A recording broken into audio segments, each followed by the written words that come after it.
last month we got, what, 5 new directors, and each of them with a lot of experience in the retail and turnaround stories.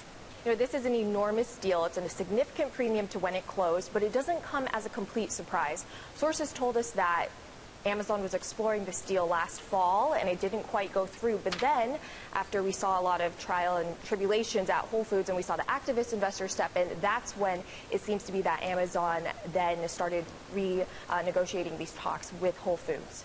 Spencer Soper is on Skype with us now. And Spencer, let me ask you, what will be the first things that happen as regards to Whole Foods' footprint? Because we know John Mackey is staying on. He wanted to continue to be CEO. But will he downsize or get rid of some brands?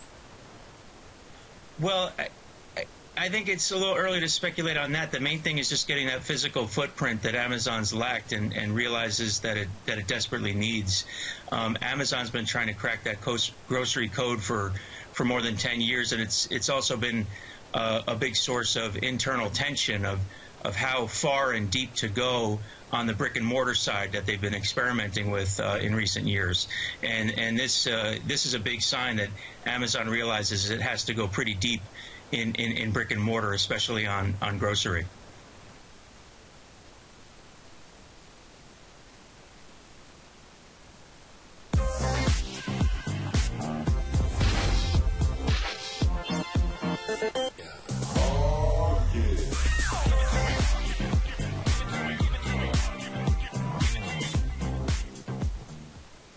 So tell us your initial analysis of this deal.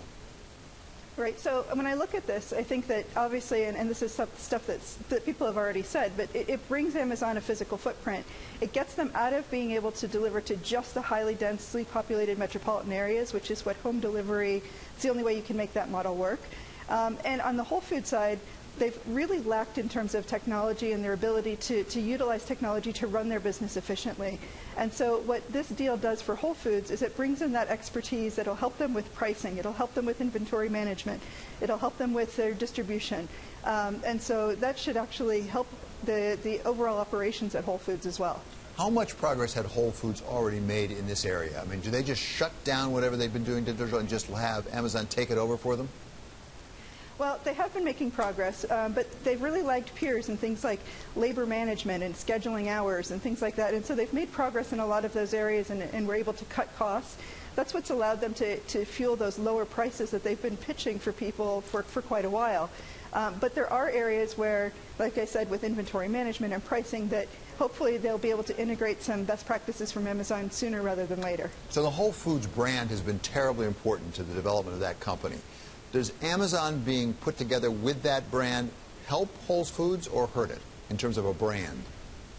Well, in terms of a brand, they're probably pretty they probably go together quite well.